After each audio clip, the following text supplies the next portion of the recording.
Chris Gore here at the Academy Museum in Los Angeles, California, to remind you of Film Threat's annual Oscar watch party on Sunday, March 15th. Watch the Oscars along with us on your iPad or mobile device, whatever. Listen to us as we roast the Oscars. We'll hear celebrities tell us what opinions we should have. Join me and a whole bunch of your favorite YouTube stars as we watch the Oscars together. I guarantee the Oscars will be boring, but not if you watch along with Film Threat. I'm going to get out of here.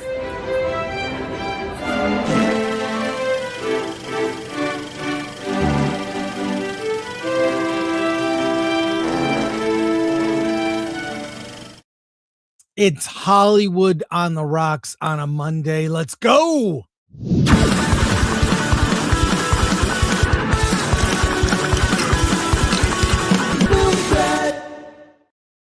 I need him. I need Alan. Alan.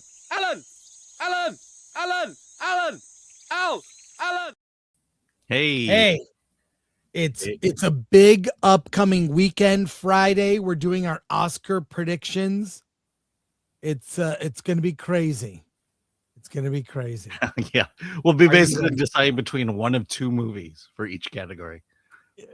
Yeah, it's kind of come down to that, where there are like just only really two choices in each category. So there you go. Hey, we have lots of guests today on the show, including the author of a book about A24 filmmakers. Who are we talking to? Look at this lineup. A24, The New Wave, author Aaron West, Home Delivery, writer-director Thom Harp, and Obex filmmaker Albert Birney. You've got to see the trailer for Obex. I can't wait for you to see it. Albert Birney, the filmmaker, will be live here from the UK. So that's what's happening on the show. Going to be a big show, but we've got news. Lots and lots of news. So Alan, remind people, to like, share, subscribe, all that stuff, and go to shop.filmthreat.com. Why? Because you can buy the very shirt I'm wearing now. Amaze, amaze, amaze. Project Hail Mary is coming. And what are we doing? We're capitalizing on it by making our own version of the shirt. Did you get one? I did not, but guess what? What? Apparently, I bought a ticket to see Project Hail Mary on Friday, and I didn't realize I had done that. Oh, that's great. So you'll see. Text me after. On Friday, yeah. Text me after. And if you want to get ready for the Oscars, you can get that hat or shirt that says, "The Oscars can suck it." And I'll probably be wearing that. Wearing that shirt. There's someone make an AI video of Chris getting arrested at the Academy Museum. Yeah, because I almost did. I almost did get arrested. They called the security on me and told me Did you leave? Did you have to? Yes, I walked away. I did 2 videos and I kept thinking they're after me now. And I was wearing that gold shirt. I was very recognizable from the shirt. So there you go. Good times. Good times. Hey, lots of news. So let's begin. Quentin Tarantino fires back at criticisms. And we've got the X did a synopsis of the story from Variety. And Alan, I'd love for you to read it. Here it is, right here from Variety. Quentin Tarantino fires back at Pulp Fiction star Rosanna Arquette after she criticized his use of the N-word in movies as racist and creepy. What? What'd she have to say, Alan? Well, he said, dear Rosanna, I hope the public, I can't read that. You got to make that better. I hope the publicity you're getting. Here, I need to find the tweet. Should I make it bigger? Yes, there you go. Okay, dear Rosanna, I hope the publicity you're getting from 132 different media outlets writing your name and printing your picture was worth disrespecting me in a film I remember quite clearly you were thrilled to be a part of. Do you feel like this way now? Very possibly. But after I gave you a job and you took the money to trash it for what I suspect is very cynical reasons, Very cynical reasons. Typo in there. shows a decided lack of class, no less honor. There is supposed to be an esprit de corps between artistic colleagues, but it would appear the objective was accomplished. Congratulations, Q. And there is that's Rosanna Arquette now. Okay. Yeah, she got older. That's what people do. Yeah, well, they have a recent photo of Quentin. I don't know if he looks like that. Whatever. Yeah, I think that is kind of BS. Yeah. It is kind of BS. She agreed to be in that movie, never said anything about it. I think the political climate has changed, and that led to her making that remark. Kind of sad. What are your thoughts, Alan? Yeah, it's virtue signaling. And I mean, getting back to the whole John Davidson thing, I mean, I hate to say it, at some point it's just a word. And it's sticks and stones. The fact that people are hurt, devastated when hearing the word, obviously doesn't have Sirius XM set to the hip hop channels. I understand the word. I understand the power the word has. I would never say the word, but at the same time, it is just a word. I've been called chink so many times. It's just, it means nothing to me at this point. And by me. Mm-hmm. Yes, that's right. I don't think. Why do you want me in the armor? That's what I'm trying to figure out. A chink in the armor. Yeah, but I mean, this is 2026. The idea that we haven't grown from this, that I think you've said it. We're giving too much power to the word. Well, let me just say something. I am looking forward to on March 17th, St. Patrick's Day. I'm Irish. I'm very proud of my Irish heritage. My ancestors were slaves. Look it up. Irish people were slaves. They've been through a lot. And as far as I'm concerned, culturally appropriate all you want. Wear green, Alan, on next Tuesday for St. Patrick's Day. Go out and drink all the green beer you want. You can culturally appropriate. You can make jokes. You can call me every Irish mixed slur you want. I don't care because I'm not a pussy. Okay. A lot of other groups of people, if you make fun of their culture, or you culturally appropriate, or you make fun of their gods, who knows, you offend. I think those people are weak. But I have a sense of humor. And I think a lot of people who are Irish have a sense of humor. Oddly, that's consistent. But by the way, if go you're ahead and make fun of me. If you're with Chris on Tuesday and you buy him enough drinks, he may just say the N-word. And that's where we'll leave it. Yeah. Hey, Rachel Zegler was in one of your favorite movies from last year, Alan. If I recall, Snow White was on the top. No, that's right. It was on your worst list. Yeah, it was on the top. But let's see. Look at this story here. She's got, and of course, there's pop-ups. Rachel Zegler says Snow White casting backlash was really confusing, and I refuse to assimilate for anybody else's comfort. Alan, what did the Zeg say? All right. Well, in an interview with Harper's Bazaar, Snow White's Rachel Zegler said she received backlash from some conservative critics because of her Colombian heritage. I don't ever remember saying that. With complaints that Snow White should be played by a white actress. I remember saying that. Ironically, she previously faced the opposite criticism when playing Maria in West Side Story, where some people argue she wasn't Latina enough because her father is white. I was told I wasn't enough of one thing for West Side Story and too much of another for Snow White. Zegler said she made proud of her identity and refuses to change herself to satisfy public expectations. When you're two things, you're simultaneously nothing. But I refuse to assimilate for anybody else's comfort.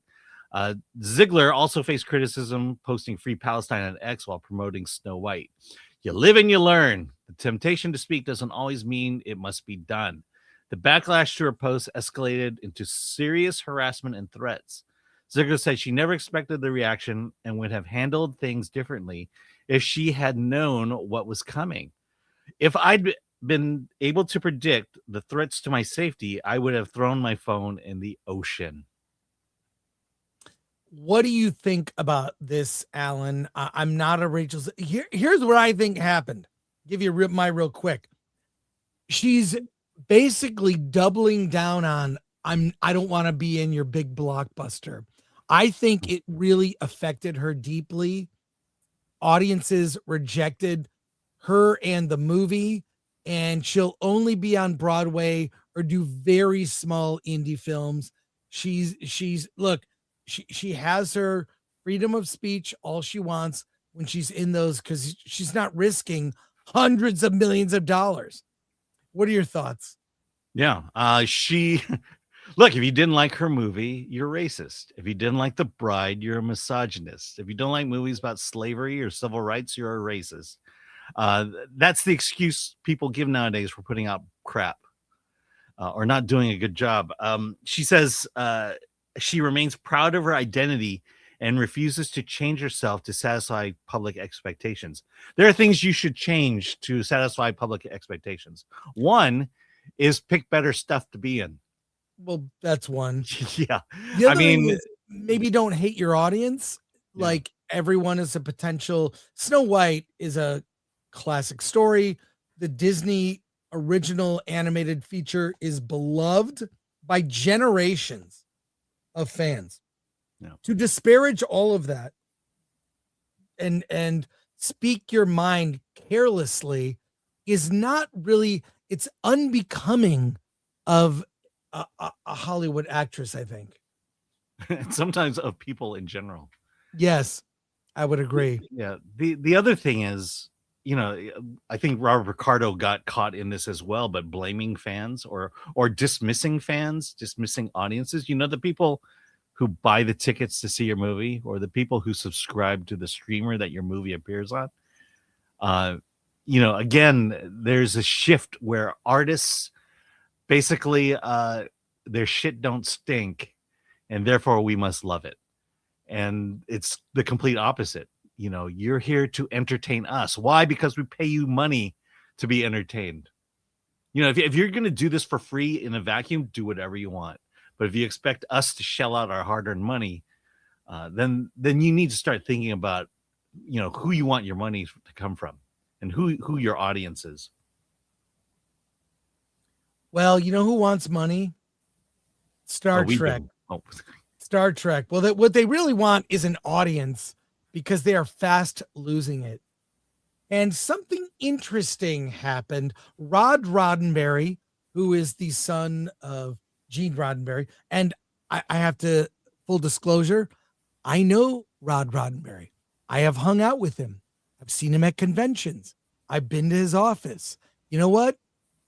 He's a very common sense person who is the shepherd of his father's franchise. He doesn't make the TV shows or the movies, but he has the franchise, which he's able to, you know, use it to make products. And he's kind of the shepherd of some of the merch. Mm-hmm. He curates the legacy, basically. Yeah. And he's also been, I believe, a very good ambassador of his father's brand and goodwill. But he had some things to say. And I believe you have the article here. Son of Star Trek creator is convinced Paramount's new owners will actually make the franchise better. Does that mean that he didn't like the direction they were going? This is from the Direct. Alan, tell me what's in this story. Yes. Well, following the merger that created Paramount Skydance Corporation, producers say they feel hopeful about the franchise's direction.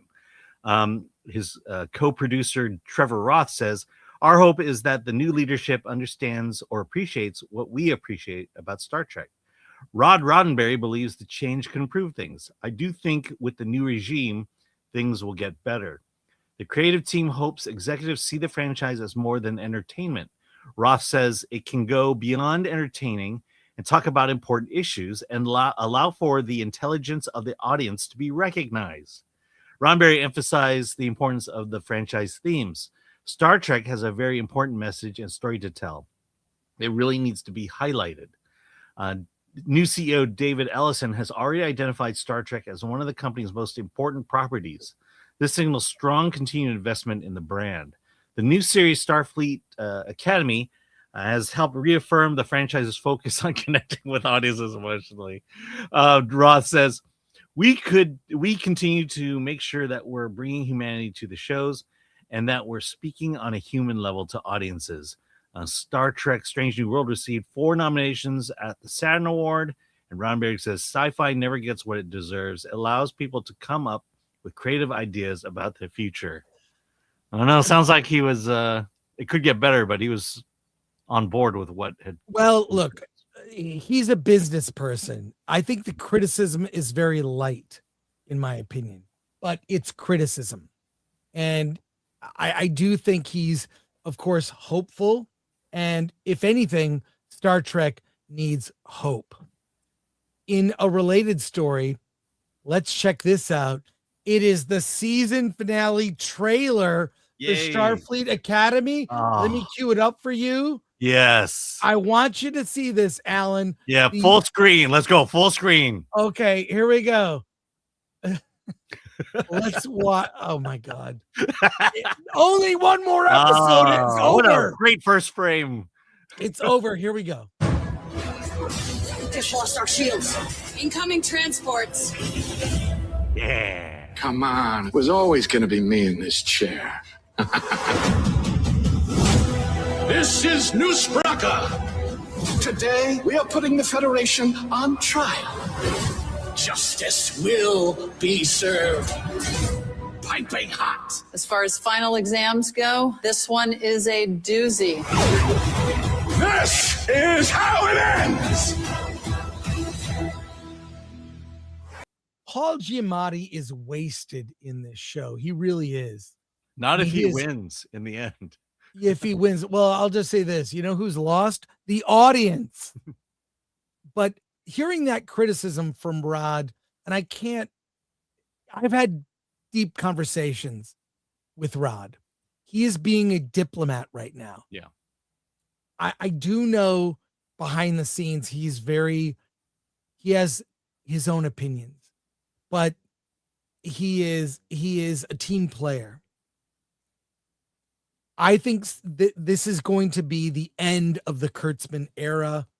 Once Starfleet Academy season 2, which is already done and in the can, debuts, they're definitely going in a different direction with Star Trek.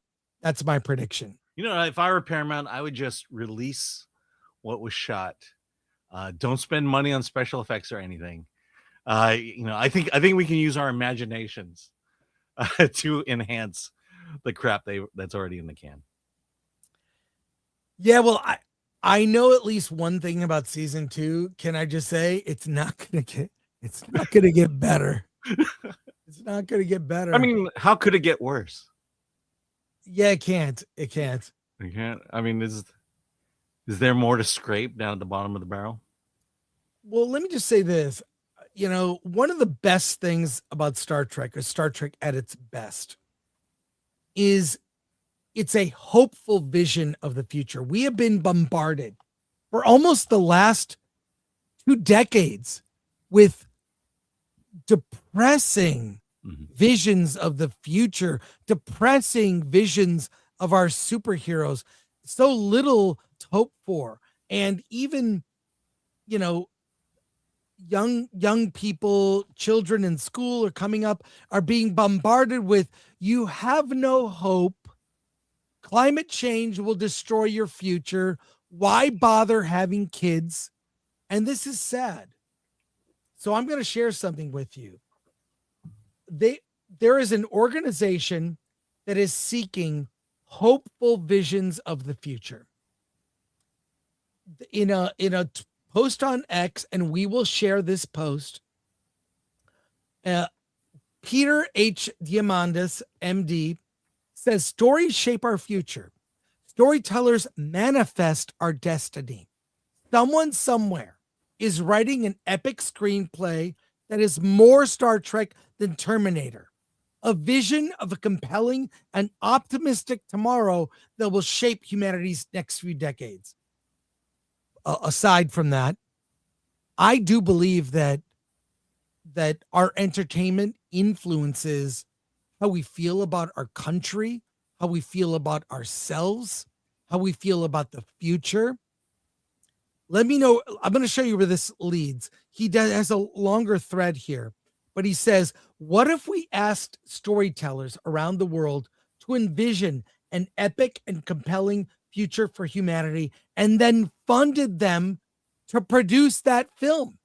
What if we could flood the world with positive visions of the future rather than dystopian predictions? And let me play this video. This is Star Trek in this, and you will not believe the prize. You got to watch this. It's 1 minute, Alan. 1 minute. I'm going to play it for you. Here we go. You know, this exists because of a TV show, and I'm not exaggerating. Martin Cooper, the man who invented the mobile phone, said he built it because he saw it on Star Trek. He saw Captain Kirk flip open a communicator and thought, hey, I can make that real. The iPad, it started as a prop in Star Trek 2. Video calls, Star Trek. Voice assistants, Star Trek again. Props became products. Fiction became multi-trillion-dollar industries. So here's the question. What's a vision of the future that excites you? What stories offer humanity a hopeful, compelling, and abundant vision of what's to come? We're putting up $3 million in prize money plus millions in film financing to make your movie. Our program, in partnership with the X Prize Foundation, Google, and Ranged Media Partners, is called the Future Vision X Prize. And it's one of the world's largest competition to address humanity's greatest need, hope.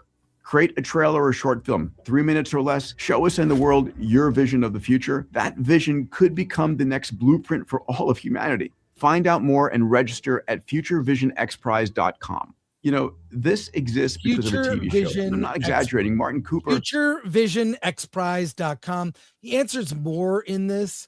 The Future Vision X Prize is a global competition with 3.5 plus million in prize funding challenging creators anywhere on the world to imagine hopeful, technology-forward futures worth building towards. Not warnings, blueprints. Futures that inspire us to go boldly. This guy is more Gene Roddenberry. He's got more Gene Roddenberry in his thumbnail than Alex Kurtzman has in his whole body. He goes on to say, humanity needs hope. It's time to lean into our greatest superpower, imagination. Future X Prize is an opportunity to explore that what if of possibility, offering a launch pad for positive visions of tomorrow, new perspectives. While some fear an uncertain future they don't understand, we aim to offer them clarity on what might be. The X Prize is a global invitation for storytellers to light the way toward a future worth building. Then he goes on how it works. 3-minute trailer or short film. You can use any tool, live action, animation, AI, mixed media, and there's more detail. We will put the link in the description, but how cool is this? This is amazing. What do you think of this, Alan? Yeah, well, first I see Gary's in the chat. Hey, pull that back up for a second. Oh, sure. Yeah. But I said Gary's in the chat. Look, Gary, the guy's a real doctor. The guy's an actual doctor. And hey, Gary, thanks for joining the show here. But I wanted to connect these stories with the new finale trailer, with what Roddenberry was saying and this doctor saying, and look, $3 million for a movie that's not that much money. That's the prize. That's not the prize budget of the movie. But my God, I feel bad for young people now. When you look at birth rates going down, young people could not afford homes. Like there's a why even bother to try attitude. That was not my experience growing up. We were all hopeful. when we watch these shows, I think they influenced how we see the world. We can solve problems. And this guy, one guy, wants to change the attitude. I'm all for it. I hope I'm doing this video as a way to spread the word. And if you saw this video and you win the prize, my PayPal is no. Just let us know if I want the word spread. I want somebody to win this prize, and I want the message of what this competition has to say, like, to get out there. I think people are done with dystopia. And go ahead, Alan.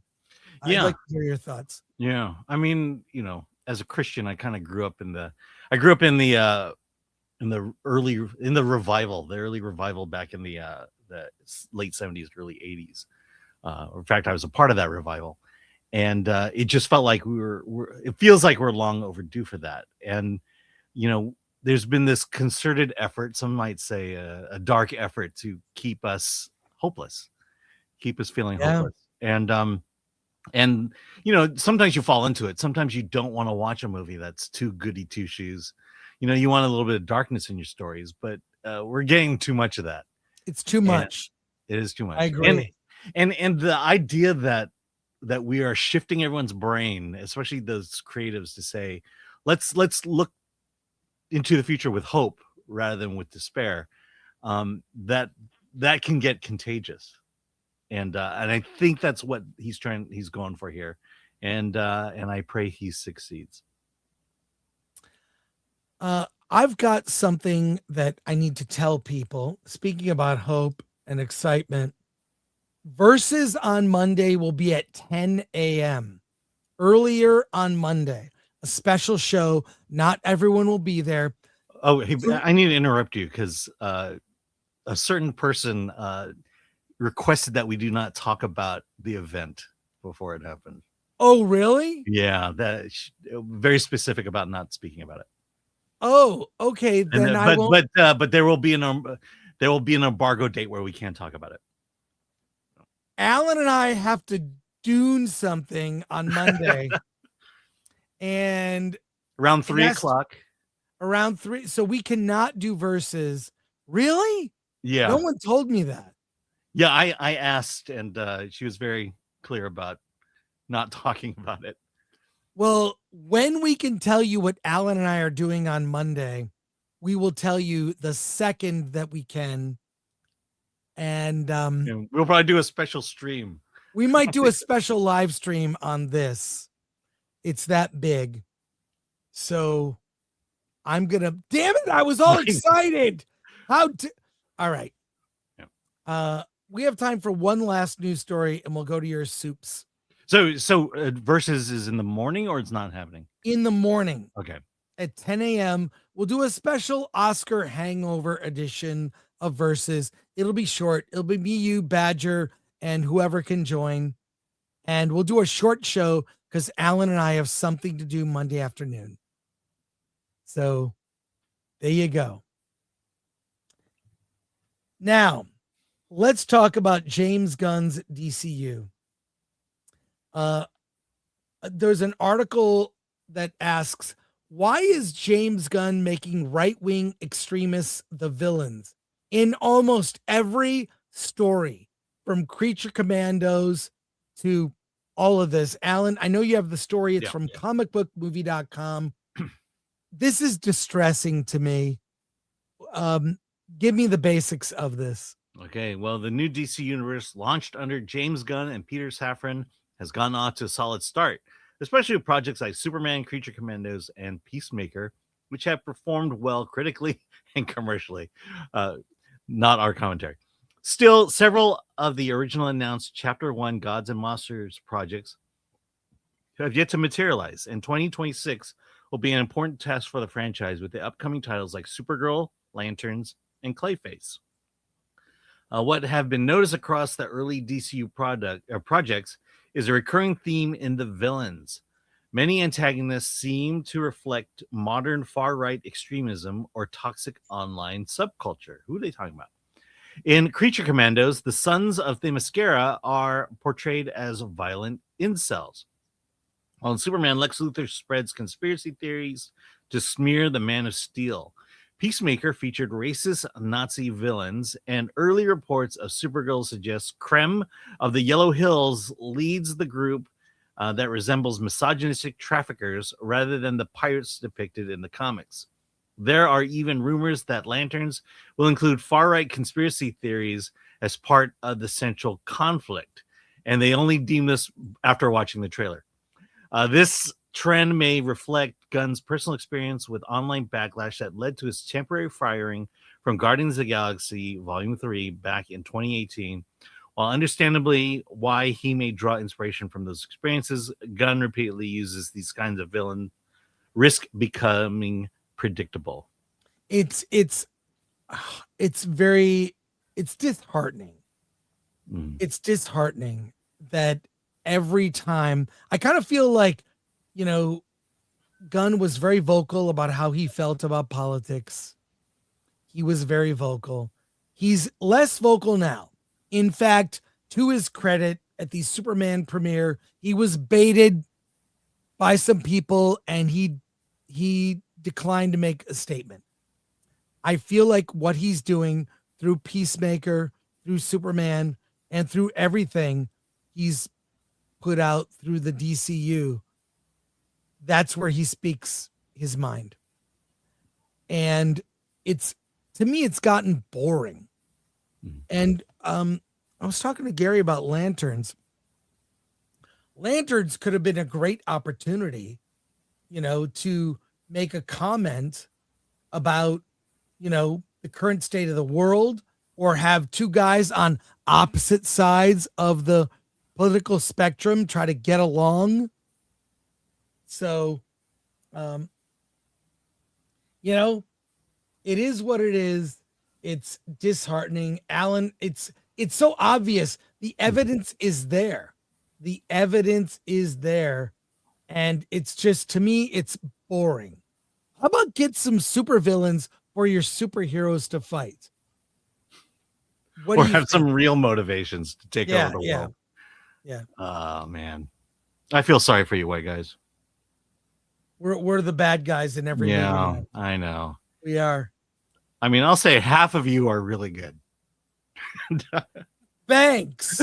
No, what do you think of this? I just think, to me, it's obvious. You cannot deny it. It is what it is. And yeah, but it makes me want to tune out. Yeah, I mean, I remember watching season 2 of Peacemaker, and it's like, oh, here we go. And then watching the trailer to Lanterns, it's like, yeah, here we go. Can't get away from this one. I mean, I mentioned it on Versus, but at least Lex Luthor hired a diverse group of henchmen. He had Asians right there behind the computer terminal. That's what we do. His right-hand man was black, So I don't know the hate for Lex Luthor at this moment. But yeah. You guys, look, you guys just need to pick it up. Pull up your pants, put your belts on, go out there and get the work done. Get the work done. What do you get out of here? Get out of here. But look, it's just, to me, it's boring. Yeah. And I just, you got to say, do better. Do better. Yeah. I mean, that's just it. Like after Peacemaker and then now seeing the Lanterns, it's like, what's the point? Because I already know how it's going to end. Yeah. We have author Aaron West in our digital green room joining us very shortly, but we've got some comments from people. Let's start with Soups, and then we'll get to other comments. Yes. And there you go. Okay. From Indie Shade. For 2, Southern whites are made fun of more than anyone. Yes. Since I can remember, Southern whites have always Southern accents are associated with you're not smart. Yeah. I mean, Smoking the Bandit was really my first interaction with Southern whites, and it was hilarious. And then Dukes of Hazzard. Archer Merchant for 5. I feel with all the destruction, money loss, this and other responses trying to defend failure. The agenda is why they're going back to Arnold/Stallone. Yeah, those guys are still working. And thank you, Sean, who gifted 5 Film Threat memberships. And then we have Phil Mitchell's Fist. Alan? Yes, Phil Mitchell's Fist for 10. Chris, do not do a cream comparison with Alan. Well, What? I know what you're talking about. I have these Dr. Doom Oreo cookies with the cream changes color. Alan, I'm going to see you in person on Monday. I'll give you half this box. Okay. And we will do a week from today. We will do a live food review of these Avengers Doomsday Oreo cookies. A cream comparison. We'll call it cream comparison. Yeah. Okay. It says color changing cream. And if that happens to you, check with your doctor. That's all I'm going to say. So, okay. A couple more chat comments. Let's get to Aaron waiting patiently. Here we go. Yes. MK Solid. Chris Arquette is just angry that she's old now. When she was young, she was whipping it all out. It's such BS. She's desperate. Oh, well, I like her. It's kind of sad to hear. And a super chat coming in. Bill Mitchell's Fist for 20. I love you guys. Thanks for the content you're going to get. And we will clip that as a review because we're going to we review movies and TV shows. Why not Oreo cookies? Yes. I've done a theater pizza review, by the way. So, well, there you go. Starting with only a few more here. Yeah. Sons and Shadows cast. All these actors want to revise their history. Yeah, they do. Yeah. Sometimes you should be proud of your history. Oh, I'm just saying. Bill S. Preston Esquire. The Irish wear green on St. Patrick's Day to celebrate their heritage. 9 non-Irish wear green to show their jealousy. I think everyone is Irish on St. Patrick's Day. You're all welcome. Well, Faith and Bigora. Christopher Moonlight Productions. I submit a trailer for Escape from Planet Omega 12 because it is a hopeful vision, but it's also horrific adversity. It shows horrific adversity. How to show a positive vision in minutes can conflict with what grabs audiences. You mostly read that correctly. Can I read it? Yeah, sure. I'd submit a trailer for Escape from Planet Omega 12 because it is a hopeful vision, but it shows horrific adversity. How to show a positive vision in minutes when conflict is what grabs audiences. Good comment there, Chris. Appreciate you. And Lord Thoth is reminding us to like, share, subscribe, hit that bell for notifications, sign up as a member, join us on X, Discord, Rumble, and Instagram. Buy our merch at shop.filmthreat.com. By the way, speaking of Christopher Moonlight Productions, he has an article today on Film Threat with a message to theater owners. Okay, we'll check that out. But Alan, we're going to switch gears here. We're in interview mode now. We're going to go into interview mode. We got 3 back-to-back interviews, and we're going to talk with. We don't talk to a lot of book authors, and we need to change that. And Aaron West approached me about being on the show to talk about his book that details A24, the A24 new wave.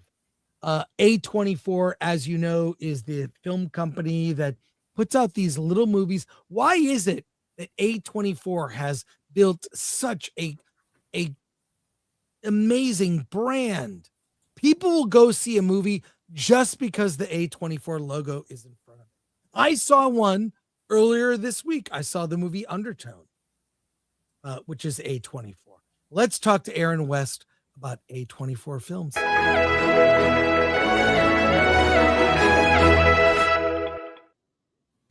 Hey, Aaron, good to see you, man. I'm seeing Undertone Friday. So what do you think of it? I can't wait to tell my audience about it. Oh, I loved gotcha. it. It's going to not be for everybody, but I loved it. I like a horror film that takes risks. It felt very much, I thought it did what Blair Witch was trying to do even better, and probably best audio for a film I've seen this year. That's what I've That's heard. the podcast horror, right?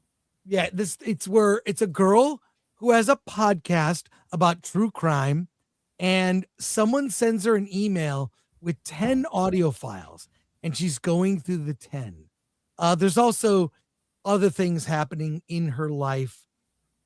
It's so well done. Anyways, I'll talk about that on Friday. I don't want to ruin my review.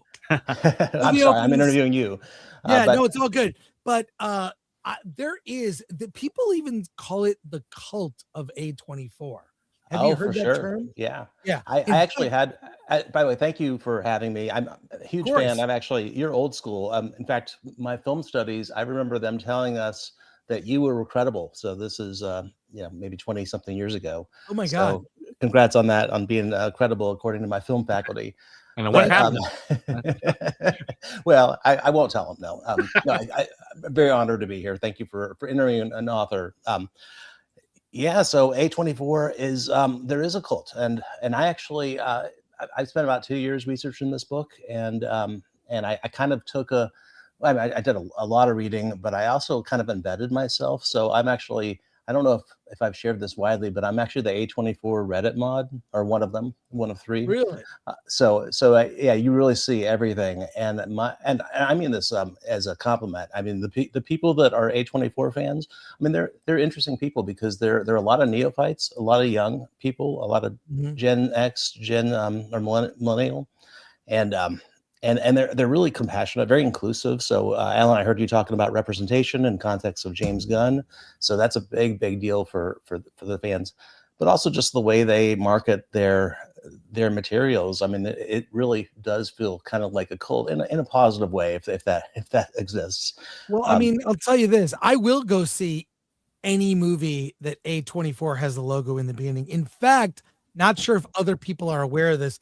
A24 has a fan club, and they put out a newsletter. It's like $60 a year, but they send you a huge welcome box that you can order gifts off the website, like DVDs. It pays for itself. I'm going to put myself larger here for a moment to show you. And this, Alan, I will give this to you on Monday. The recent issue is all dedicated to Pillion, and you'll find all sorts of like biker images here from the movie. Alan saw Pillion. Yeah. It was out of the theater before I got a chance to see it. Are the pictures of the outfits? Yes. Oh, there's one. Yeah. Yeah, there's lots. The zines are really cool. They do one a quarter. Yeah. But not just zines. Yeah. They do merch. They do a lot of this stuff. But like the fact that that's been around for a couple of years, they're aware. What is this? And also, like, I don't know if that's a good. Let's just go with this. Okay. We'll go with this for now. It's all right, Alan. We're cutting you off at the mouth. But in terms of the cult, I mean, I used to be part of the Disney cult, and it was anytime Disney would put out a movie, I would be out watching it. And same thing here. I can't think of a studio nowadays where you hear the name of the studio and it's like, I must see this movie. Yeah, very few have that reputation now. How did we're gonna have you on for a bit? We'll take questions from our audience. Sure. How did they build a rep? What does A24 mean? I could guess, but I just never knew that. And like, how did they evolve to where they are now? Well, that's a big question. Yeah.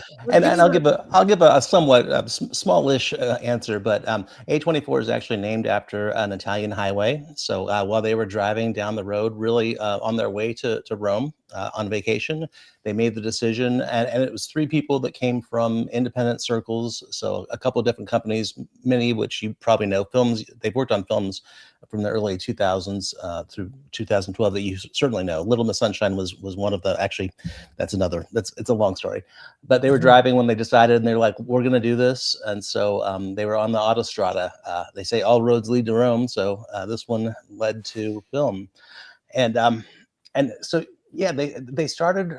They actually kind of misfired in the beginning. Their first film was A Glimpse Inside the Mind of Charles Swan III, which was Charlie Sheen's leading actor role. And this was during the Charlie Sheen free fall, winning, the one. But then the Spring Breakers rescued them, and then it was just they got lucky, but they also made really good choices. So they got Jonathan Glazer, Denis Villeneuve, Under the Skin with Jonathan Glazer, Alex Garland, of course, Ex Machina. So in the early years, they really kind of established this auteur, I guess, focus, and they really leaned into that, and now they just hit home run after home run. Right now, I'm working on the final proofread of the Ari Aster chapter, and I think Ari is pretty much the name and face of A24 these days, whether you like him or not. Yeah, and I'll just say this: what I love, A24, they're not making $100 million superhero movies. You know what I mean? Not yet. These are the small films. And I'll just say this: on the website here, we've got on Cine Journeys, A24 book. There it is. There's the cover. Empowering artists, transforming modern cinema. When you look at the list of movies that A24 has been involved with, it's some here. And also what I like about A24, they're not elitist.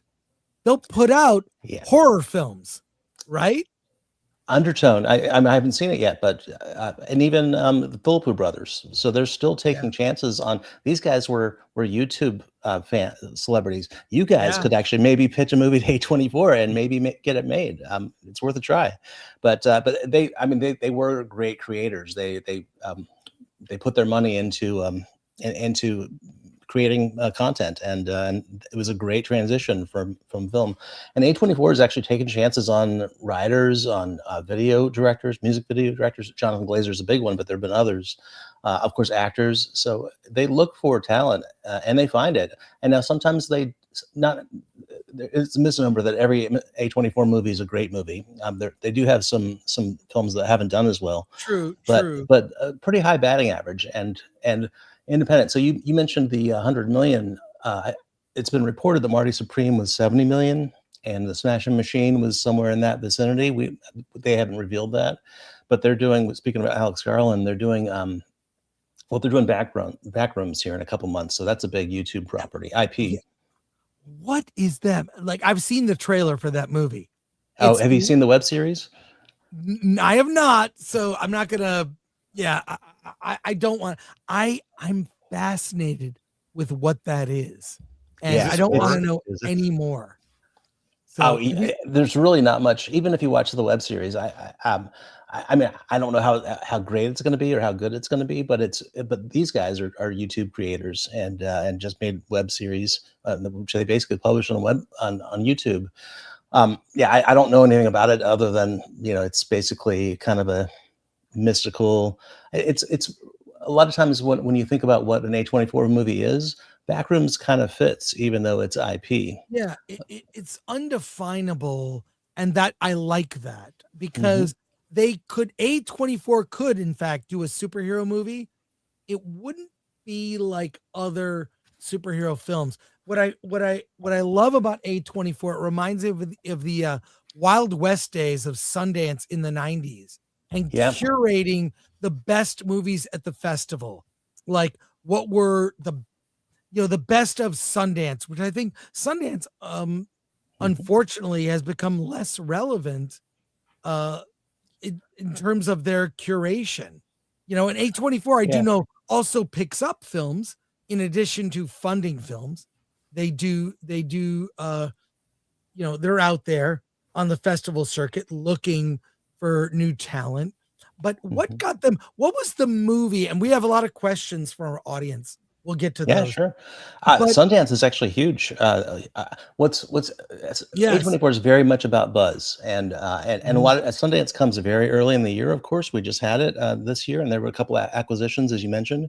But so using Ari Aster, so that's when people will first see their films. Now, Ari Aster's Hereditary screened at Sundance, and that was really fun to research because the responses to Hereditary, I'm just imagine going into just some blank movie and all you know is horror, and kind of like Backrooms. You have no clue what you're getting into, and then seeing Hereditary, whether you like it or not, it's going to have an impact.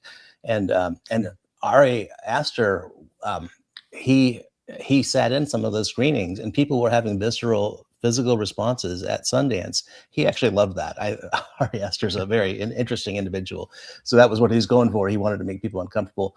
But they pick up films at Sundance. But not only SXSW has been, South by Southwest has been huge for their history. Sundance, for acquisitions, but also for debuts. For this year, I think the Moment. No, not the Moment. The Drama, was that place Sundance? I forget. But no, they find them all over the place, and it's a huge festival. So what was the movie that broke out A24? You mentioned the early films were kind of hit and miss. What was the one where it hit? And then after that, suddenly an identity began to, I believe that companies have personalities, right? Marvel Studios personality, Lucasfilm, Disney. I'm talking about, those are terrible. But other companies like a Focus Features, they have their own personality. But A24, they're both small and big in terms of indie, but there's an indie spirit that permeates. What's the first film that was like put them on the map? Well, the answer is Spring Breakers. I don't think they would exist in their current form. Now, Harmony Korine is not maybe today what you think about as a A24 filmmaker. He's a really interesting guy. Quotes interesting guy, quote unquote. Very. I think he does tap dancing in his house. He's a very, very weird dude.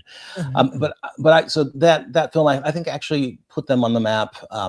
But I'd say for their signature style, I'm actually going to go with two here because they premiered at TIFF at the same time, and that was Enemy and Under the Skin.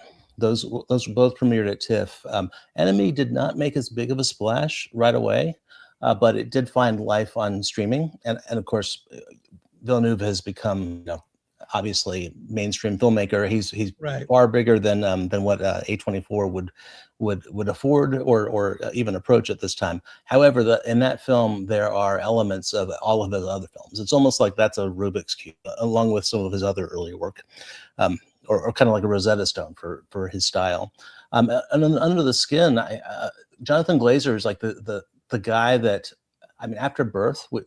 I shouldn't use those two words together.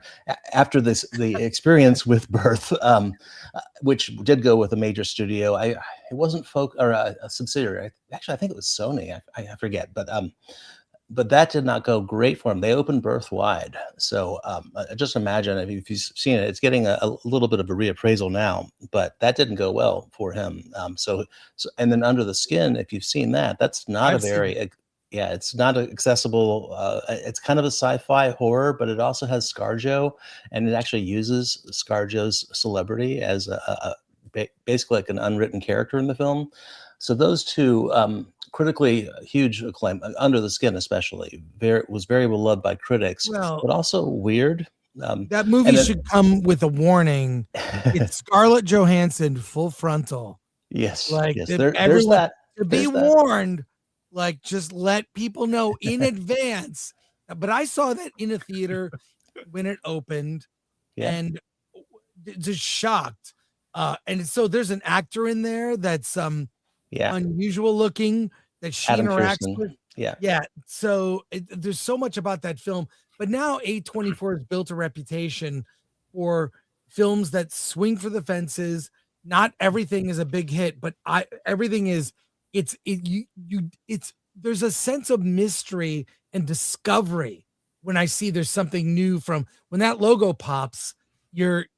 I'm very curious. And before we go to our questions from chat, when does the book come out? Can I get it on Amazon or wherever I buy books? A few weeks. So right now it's May 2026. The actual we're DIY ourselves. We're an independent. We're actually building a publishing company through this, and we have some other books planned, including another A24 iteration, and then a book I'm going to announce probably in a few weeks. I wish I could announce it here, but I can't. It's announce awesome, it now. Come on, why not break some news? Okay, give me 5 minutes. Is I it might. film? Is it film related? It's film related. Film Yeah. related. Okay. All Um, right. That's good. well, But how I how just many wanted people to we have in the chat? A few hundred. about Okay. 1,000, No, 1,100. nobody will tell 2,000. anybody, right? It Yeah. stays No, here. no problem. No problem. I'll preface that this is a book that we're preparing, that we're planning. It's related to some of the podcasts. I've been a podcaster about physical media a lot. So I'll say that the next book that we're preparing right now is about the Criterion Collection. Okay. Now, oh my God, that will be amazing. Like Yeah. now, last question before we go to chat comments and Alan. I have a question too, but oh yeah, please. Yeah. Please. Hey, Alan. yeah. Hey, so a discussion we have a lot on our channel here is the idea of budget, audience, and profit. Do you have an idea of how A24 like budgets films? Do they look at audience, the potential audience, or yeah? I mean, do you have any insights in that area? So they're a private company. So I could have showed up in New York and asked them for their books. I don't think they would have given them to me, but You have an idea. But I'm able to glean a lot just from the experience. First off, this actually ties back to your early question about the cult of A24 and the membership. Now that membership has roughly, again, it's not reported, but it's not disclosed, but it's been reported about 100,000 subscribers. So it's a pretty big audience. And as Chris said, the merch goes like crazy. So if you saw the Marty Supreme, in fact, if I can walk to the other room, I might show you some Marty Supreme merch if you want to see it. But that stuff flew out off the shelves, and they do not charge low prices. It's a premium, and they're also selling Blu-rays. And so I do get into the economics of this in the book. There's also streaming, and the streaming chapter is called Streamonomics. But they are able to basically make. They're more than just a traditional budget box office movie studio. Frankly, all of them are these days. PVOD, really, COVID transformed the industry in a good way. I think the industry had to do some things to survive. But A24, they basically there's box office dollars, but then there's the aftermarket, then there's the merch. They're multipliers, and so they're able to actually monetize. So their budgets. So for example, Sorry Baby, they picked that up at Sundance last year, to what Chris's point, and I believe they paid $8 million for the rights, and I believe Sorry Baby made $3 million at the box office.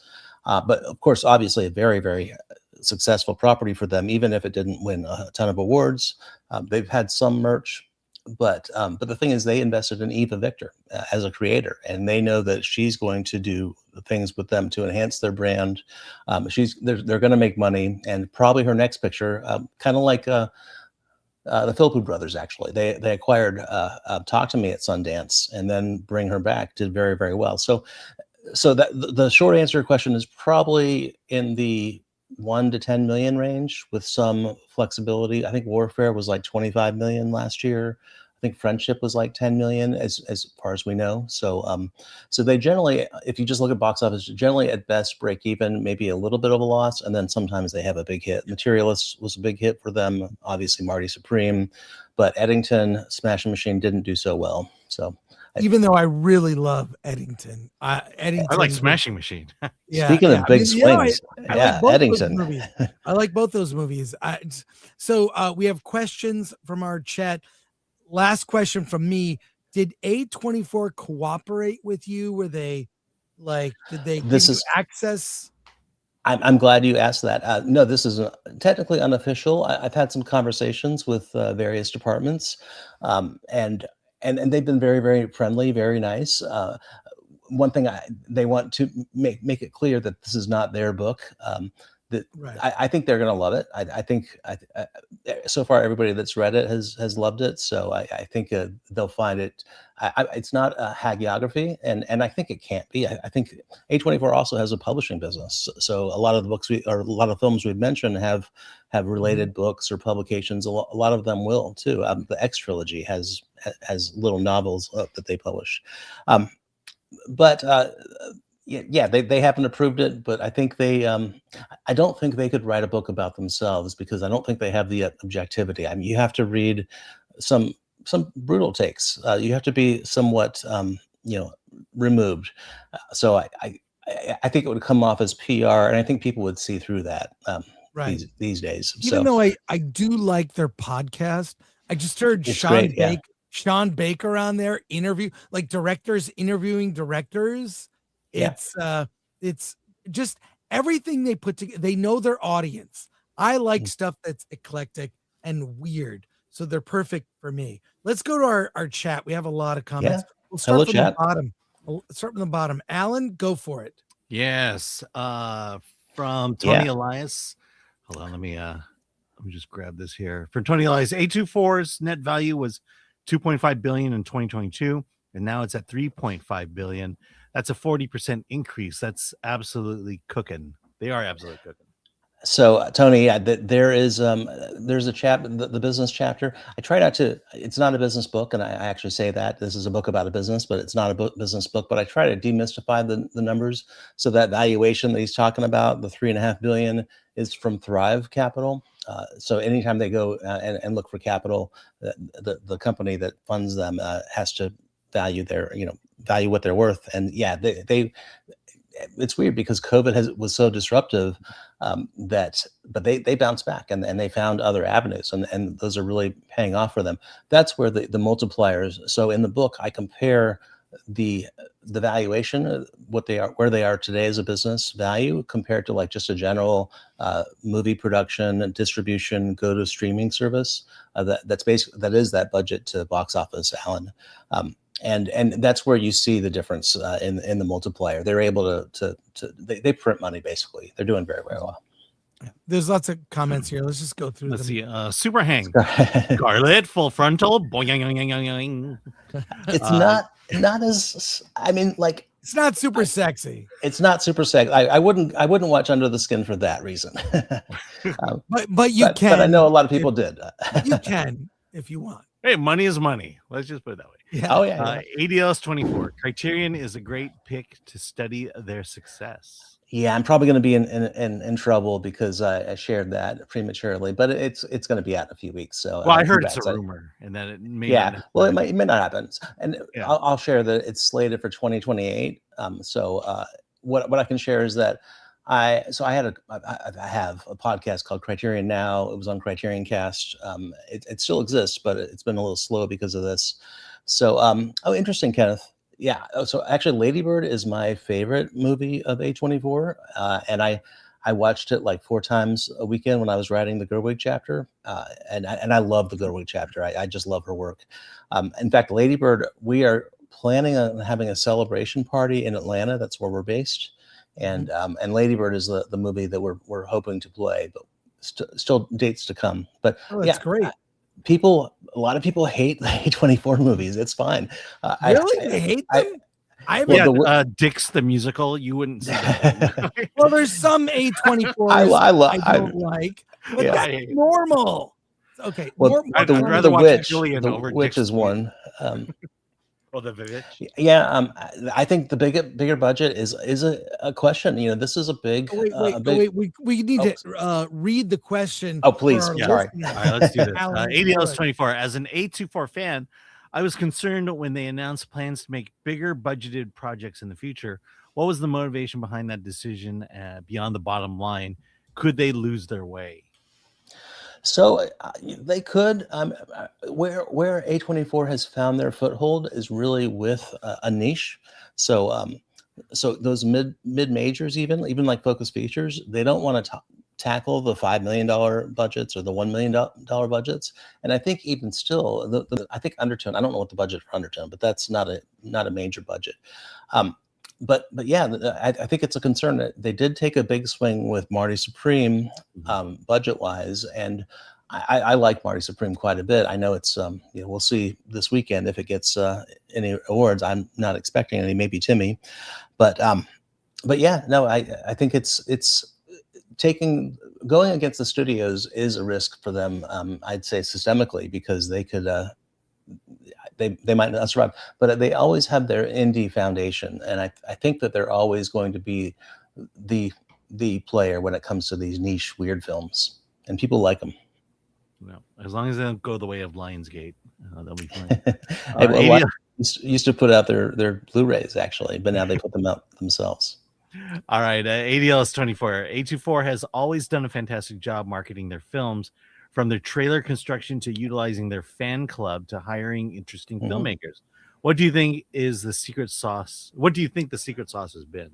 They are very good at marketing. I'm like, they're being copied. I mean, we've seen it with Neon Movie. You know, they're and I shouldn't say copied, but they're being influenced. Those companies have been influenced by A24's The Ground that they've laid. Trailer construction is a great point because I personally love teaser trailers. I don't like full trailers because I think they give too much away. Sometimes it can backfire. Like in the book, I talk about It Comes at Night because so that's 2017 trailer, Edward Schultz. I think it's 2017. Amazing trailer and got people into theaters, but it was misleading. So I think they've found a happy medium to where there's a bit of an idea. I think Undertone was an amazing trailer. So I know that's the movie du jour. I think The Drama is a pretty good trailer. That's we'll see in a few weeks. I have no idea. That movie, the more marketing comes out, I'm like, Yeah. I don't know what this is. Yeah. But sometimes I think Marty Supreme, they went a little further, and so I think people were tired of the marketing Marty Supreme. I mean, I think Timothy Chalamet actually played a part in that because he was really front and center for them, which I'm sure they were not disappointed by. But yeah, no, they've made it art. As far as the secret sauce, I don't know that there is any secret sauce. I think they've just now they're more than a decade plus experience, and they're just very savvy at it. And they also have what sets them apart is they started Instagram in 2012 or whenever it 2013, and they gained followers. So they have millions of followers. You can't just be a movie studio and start tomorrow and have 3 million followers. And they found a way to engage those followers. So yeah, that's more comments and questions here. All right. From Dark Hierophant, remember for 25 months. A24 is an adjective as to how films look and feel.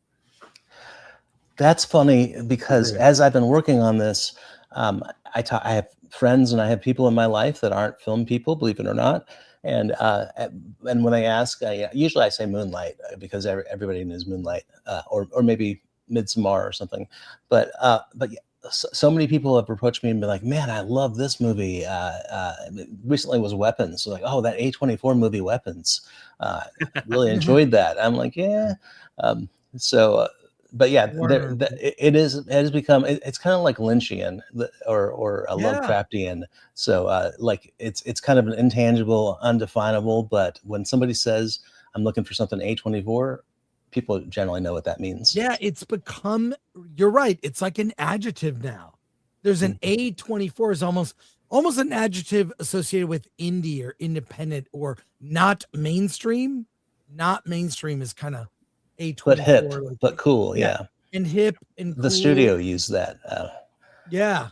I was, sorry. I'll let you read. Go ahead, Alan. Oh yeah. The theme is not funny. The Smashing Machine is better than Marty Supreme, but I love them both. Yeah, and I think I don't think that's a hot take at this point. I think there's a little bit of a backlash going around with Marty Supreme, even though there was a lot of buzz. Speaking of which, they had a New York Film Festival big buzzy premiere that's when that train started rolling. I personally couldn't get there with Smashing Machine. I'm going to give it another watch at some point, but I want to see the documentary that it's made of because I couldn't. I'd rather see the doc. Yeah, they pretty much copied the documentary. Yeah. I don't think you can find it anymore. It was available like on maybe Archive or something like that. But I think they nipped that in the bud. Yeah, The Rock got jealous that there's another movie about Okay, more comments, Alan. All right, Sir Dirty Dog, I watched Under the Skin. It's no hell, and ScarJo really ain't playing sexy in it. That's true. She's looking sexy in it though. What's funny is ScarJo. So this was like at the height of her being in the tabloids. She has never really left, but she was really in the tabloids then. And so they filmed that in Ireland with a lot of secret cameras and her just driving around in a van. And they just insane amount of footage. They actually built a camera for that movie. And the thing is, they thought the people would recognize ScarJo because she's ScarJo. And a few did, but a lot, surprisingly enough, didn't. Although ScarJo, as Under the Skin, as her character there, became very recognizable. She couldn't get away with it today. for sure. Wow, I didn't know that they Yeah, just use hidden cameras because yeah, the scenes are so intimate. Like, just I they guess were you like could hide a camera. there were like at any given moment there were like 8 to 12 cameras in the van, and they actually had to create a camera because not one didn't exist that could capture the footage. One, it either wasn't small enough to hide in the van, or it wasn't, or if the small ones weren't good enough to actually have usable footage. I want to say they had like I don't know the amount of hours, like 60,000 hours. It was a lot of footage. They actually edited the movie, uh, and I think it took them like 8 months to edit it, and they were like, "This doesn't work," and they actually restarted just because they had so much. Yeah. Wow. You know, I'm looking at a list of their films, and it surprises me how they're always in the Oscar talk. They're in the Always. Oscar, but Yes. and what is it? Is it 2 Best Picture wins? Am I Yeah, right? Moonlight and Everything Everywhere all at once. Yeah. Yeah. I But mean, is that just lucky happenstance, or is there some kind of? Well, it's funny. I in the middle. So this book actually spans their formative years through 2018, 2019. So Midsommar is the last actual film that gets discussed, and so right in the middle I have what's called the awards year. It's actually kind of an intermission, and this is a pretty thick book. It's about roughly 500 pages or so. Wow. So it's it's small pages, but still, I mean, it's not that small. It's a pretty robust book. But right middle through is the awards year, which was not Moonlight, but Moonlight is, of course, was one of the big. Everybody knows the La La Land situation. So the big success was actually Ex Machina. Got cinematography, of course, Room, Brie Larson. So they and Amy won Best Documentary that year. So they found a way in, and they inherited, but they didn't imitate. Miramax's strategy. That they're no Weinstein. They don't use those kind of shenanigans, but they're really good with award season. So yeah, but I'll say like Miramax going on the wane. That was the rise of A24. I got Aaron, thank you so much for being on the show. The website cinejourneys.com /A24 book. Look for it. Comes out in May. You can order it digital. It's on Amazon Kindle. You've got links. we'll put the yeah, link it'll be print very, very soon, probably in a few weeks. Very soon. So thank you so much for talking to us on the show. Congrats on the book. As soon as I saw that, had to get you on. There you go. Yeah. I love the book so much. Turn your book cover into a t-shirt. Yeah. Although I don't walk around in public like this because I think that's too egocentric. Great talking to you guys. Love you. Great talking to you. Take care, Aaron. Thank you so much. Bye. Thanks. Bye. Bye. There we go. That's you're not gonna play the okay. I got to do a new intro. Okay. So check that out, and I'll give you my undertone review on Friday. Hey, we have the writer director of Home Delivery here, Thom Harp. He's going to talk to us about his movie. I want all the details. Let's talk to Thom.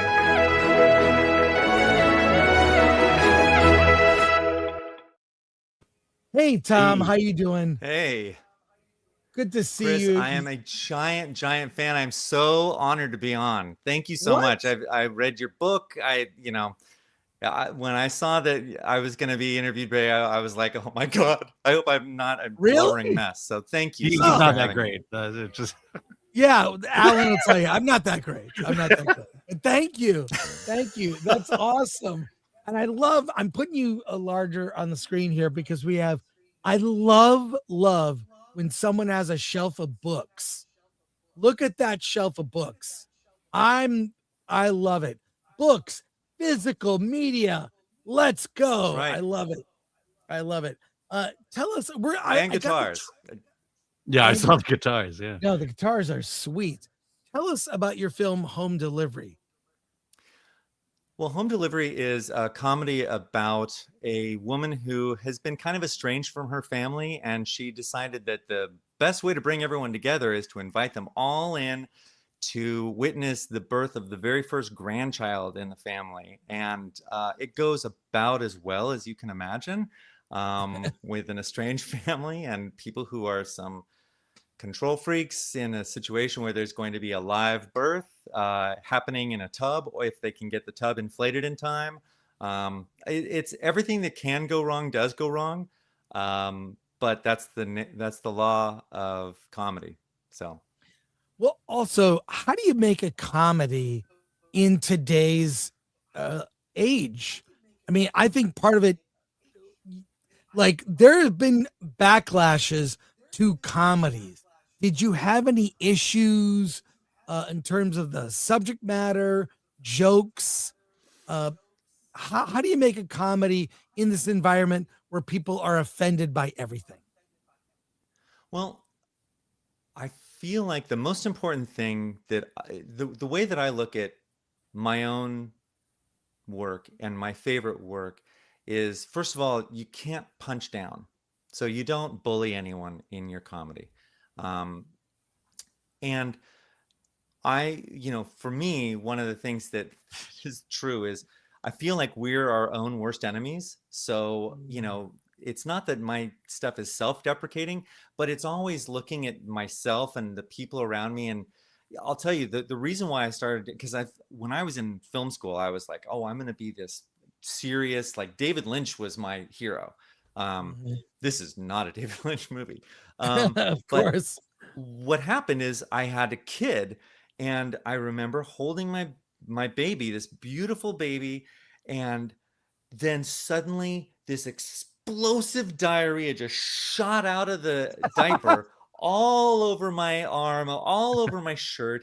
And the look on my baby's face, she was so happy, and she looked up at me with all this love, and I was like, that's what life is. It's like, there's, how can we take anything seriously if we have, if the person we love more than anything in this universe can shit all over you? Excuse my language. Well, Alan and I do that to each other. I know. We already have one. Verbally. Right. But so the way that I see it is like, so long as you're, I really believe in like humane storytelling. I don't, I love all the characters in my movie. They all are jerks at one point or another during the movie. They're all right and they're all wrong at different points in the story. And hopefully for me, if I can get people to a place where they recognize something in themselves, or they recognize someone in their family, and they can walk away being like, you know what, I get it now.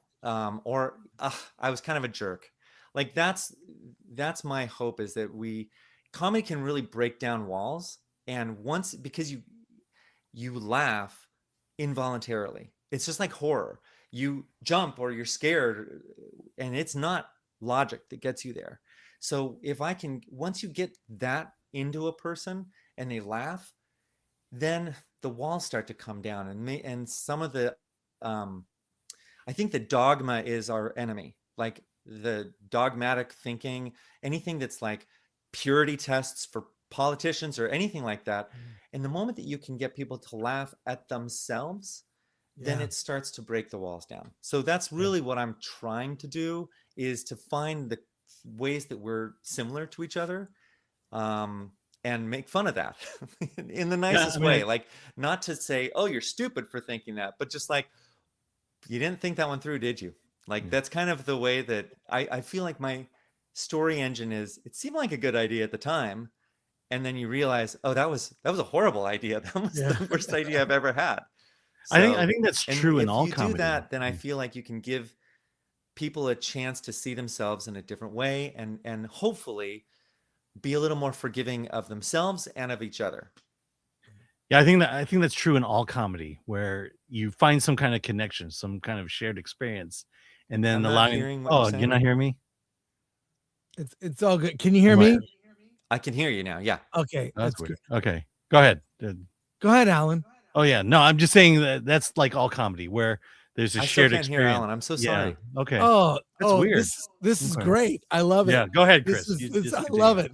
Sorry, Alan. Yeah. But let's take a look at the trailer for your film. I have it all queued up here. Let's take a look together. Here we go. Are we? Oh, we're gonna watch the trailer. Okay. Did you remember the camera? Got a wide angle lens so I can get all of you. There she is. So pregnant. Whoa.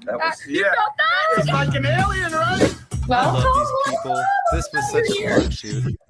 Oh God! Remember your training. Mommy's here.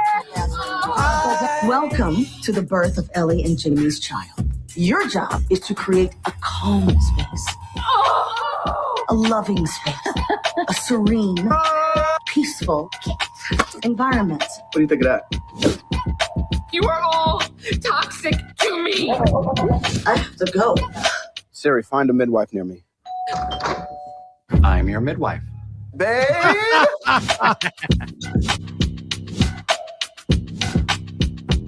How much of the down there do you want me to film? Do you really want your father to film your girly parts? I want to see the head coming out of me. What? And cut. I love you like la la la la la la la. Okay. First question. How did you get the cast together? You guys, I am not hearing you. Yeah, that's weird. Okay. I'm so that's sorry. I'm weird. trying to figure out why I can't hear you. Oh, that's a bummer. Why don't you leave and come back? Hold on, let me try this. Okay. Cool. That's great. Lots of technical issues today. This second time has this happened. Yes. This is a new issue. Okay. We're gonna go to some of these questions. We'll go to well, there you go. Leave and come back. Okay. Here we are, Alan. I've got your questions here. Yeah. We will get to them. I was all excited for a second when he said he couldn't hear you. I thought, well, that's maybe for the best. Yeah. You know, he can't hear you, even though I'm sure you would have asked some really good questions. Yeah. He heard my joke the first time. I don't understand. Well, I think maybe he's only I got one joke. not hearing the bad jokes. There you go. But we'll get this fixed. Thom will come right back, and let's see. Okay, here we go. Here we go. Here he is. Hey, All right. Thom, can you hear us? Can you hear us at all? I can hear you both. You can. Okay, great. All right, let's go to questions. Alan, you were going to ask a question. No, I was making a statement just about comedy. The reason comedy works is the fact that we connect with what the subject is, and the comedy is when you twist it on its head, turn it on its head, and who can't relate to babies and birth and things like that. Well, yeah, I mean, I also, first after seeing my own, like, we had my extended family in the room with us, and at a certain point we were crowding each other out, like, who can give my wife a massage and who's gonna, can I bring you the something to drink? Can I do?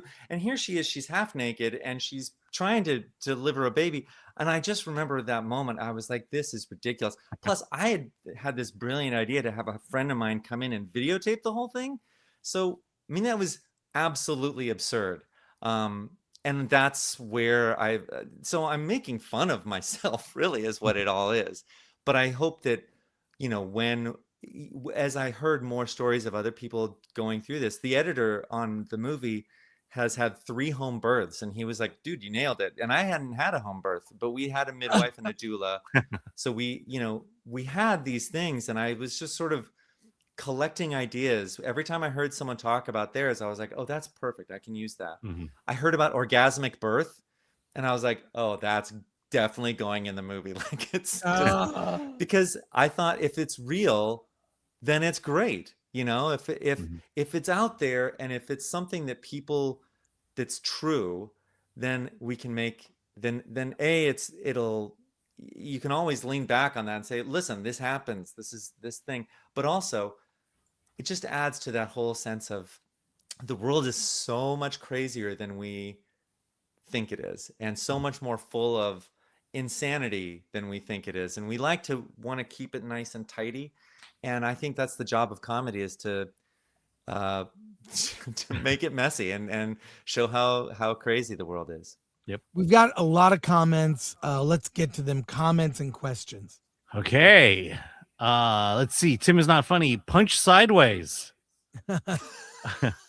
Stir Dirty Dog. That's the shit that's memorable in life. AD Ellis, this is your second film to tackle the subject of parenthood. What are the most challenging aspects of the subject to bring to screen? And do you consider it a spiritual sequel to The Donor Party? Someone asked me this, and I flippantly said that I have a trilogy of movies that I could call the sperm cycle. Which is, Donor Party is the beginning. This one is the birth. And then I do actually have a story about a guy who finds out that the guy who raised him is not his biological dad, and that his biological dad, his mom doesn't know because she was an adult film actress at the time. And this is a story that actually happened to a friend of mine. And I was just like, oh, that's going in. I'm using that because it's that idea of you never know what, like, and the guy didn't know this about his mom. So there's this journey of understanding himself and understanding who he is, and kind of coming to terms with what that could mean for his own life. And I just find, we take ourselves so seriously, and how can I do things that will, how can I get to the things that all of us deal with, and find ways to again, point out with the ways that we're a little ridiculous, and to give ourselves some grace. So I definitely feel like the birth is something that, we've all been born. So we've all got that story that we can, my mom tells me about my birth and how I was this cheap, like I cost the cost of box of Kleenex because my dad was in the Navy and I was born on base, versus the people I know who spent over $100,000 on IVF trying to get pregnant over and over and over. And that, like, there's so many versions of the simple way that we each come into the world, that I felt like it's a useful thing it unites us all.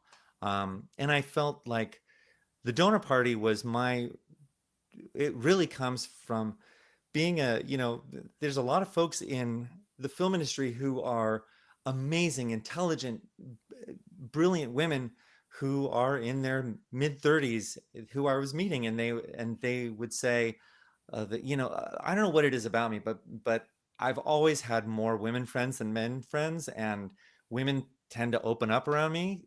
Maybe it's because I'm married and they feel like I don't know what it is, but you're safe. Yes. Yeah, it is. You're safe. I've always had, ever since I was a kid, I've always had more friends who are women. We've got some more questions here and comments. Anyway, oh, can you hear us? Can you hear us? Can you hear us? Oh, I can. Yeah. Oh, okay. Okay. What would be a good design for a popcorn bucket for this movie? Says Mark Clement.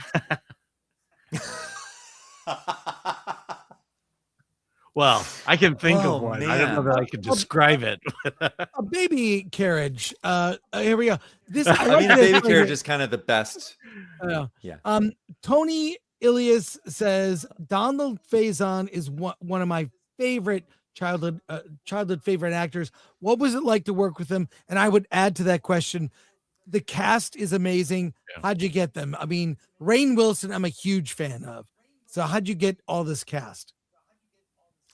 Well, look, one of the things that I wrote the part for Rainn. I'd had the good fortune of working with him on a short film that I did for his website called Soul Pancake, that we actually got Randall Park to be in.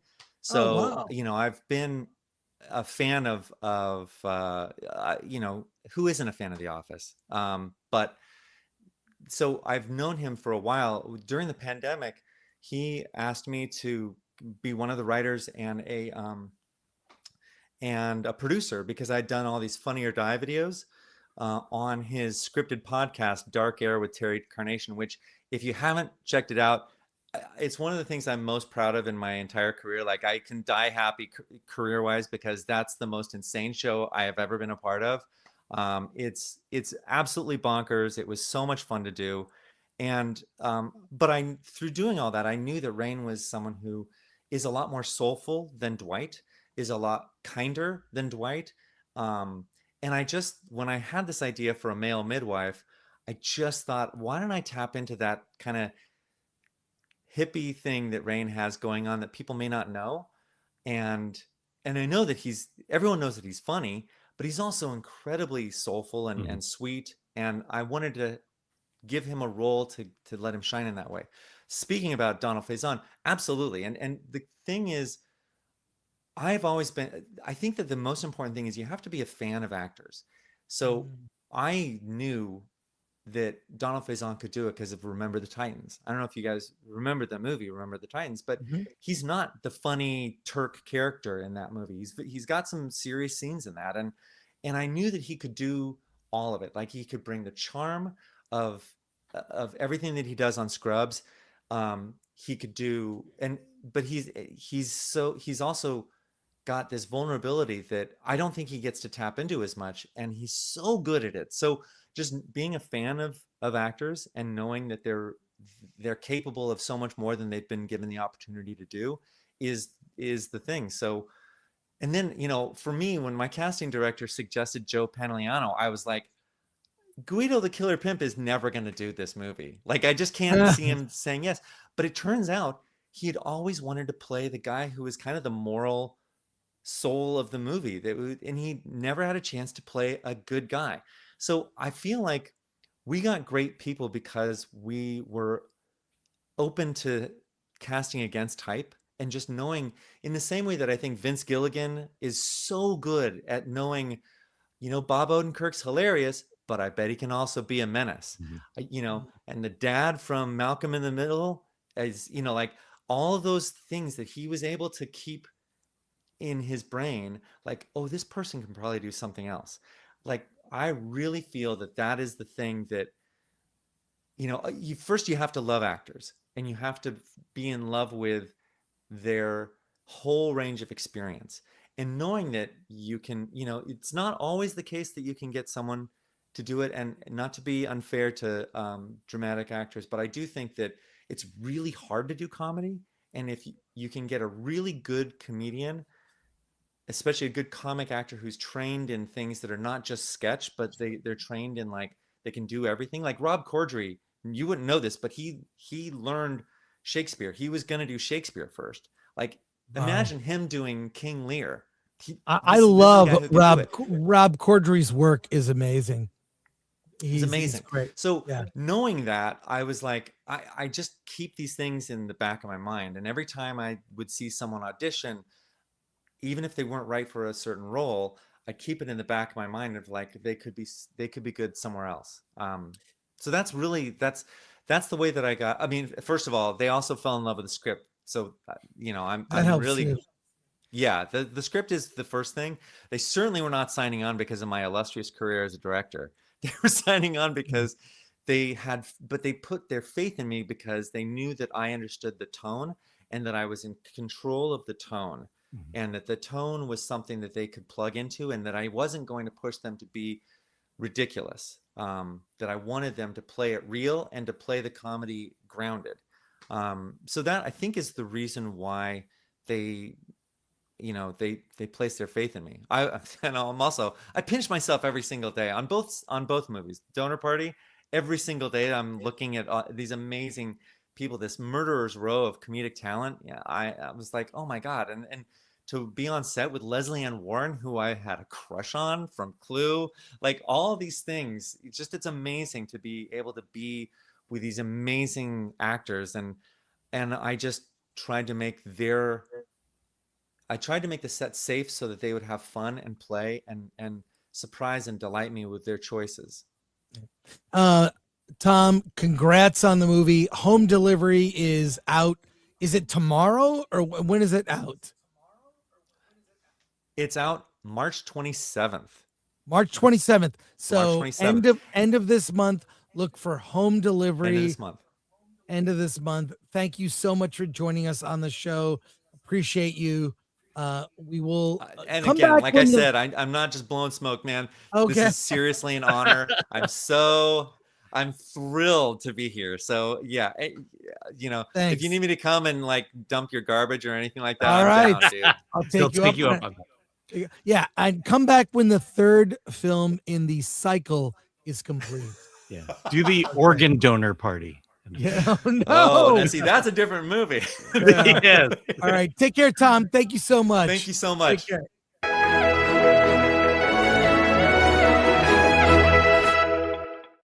And guess what? We have another interview. I don't know what the Obex is. I mean, I actually do know what the Obex is, but you will learn what the Obex is when we talk to director Albert Birney. He's here on the show right now.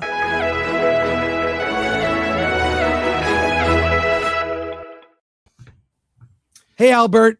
Hello. Can you hear me? Hey. Yes. Yes, perfectly. Okay. So great to talk to you. Yeah, great to be here. Thanks for having me on. Dude, I gotta say, your film is weird. Your film is weird. I mean this in the best of ways. I'm gonna show everyone the trailer for your movie, but tell us what led to making this movie. And you didn't just make this movie. I feel like this movie was handcrafted. By that I mean you're in it. Yeah. It's mostly you in the film. Yeah. There are other characters that, like, what led you? I'm going to make this whole movie. It's going to star me, and I'm going on an adventure. Yeah. Well, first off, it's a weird movie. I love weird movies, and Same. And I think sometimes I don't know I'm making a weird movie until I make it, and then people tell me it's weird, because in my mind it's just a movie. You know, I understand that it is considered weird or different than other movies, but it just started from like wanting to have fun with my friend Pete, Pete O's, who makes movies just like for the pure joy. He gets a small team together, they go off for 2 weeks and they make a movie. And I said, Pete, you want to come here to Baltimore where I live? And, you know, I've got all this cicada footage from last summer. I've got a dog. I've got my house. Let's just start messing around and see if we can get weird together. And that was the first. We did that for 5 days, and that was the first half of the movie.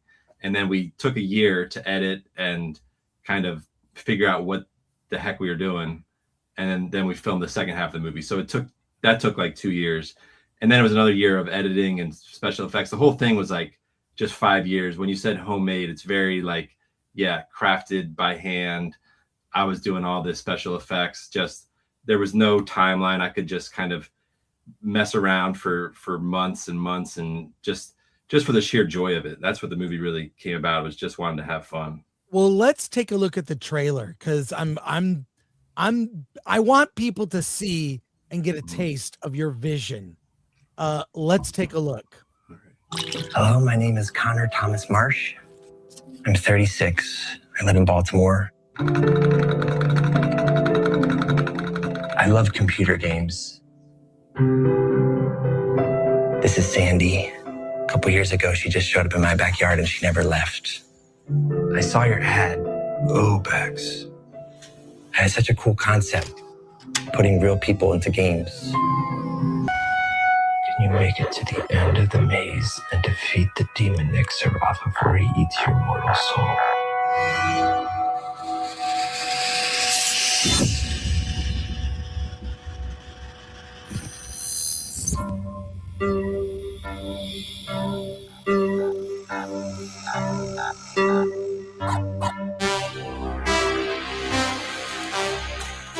I don't know what's going on. Is it Obex? A truly terrible place. Ixaroth took Sandy. Then I have to go and get her back. Ixaroth rules over all of Obex. Tell me, Connor, where are you headed? Concave Castle. You chose this life. Connor!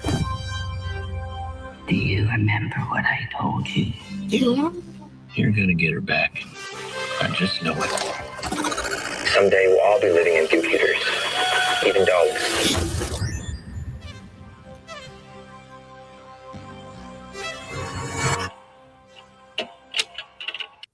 This film, it's like Lord of the Rings made with the Pixel Vision camera. It's so creative and weird and should inspire other people, I believe.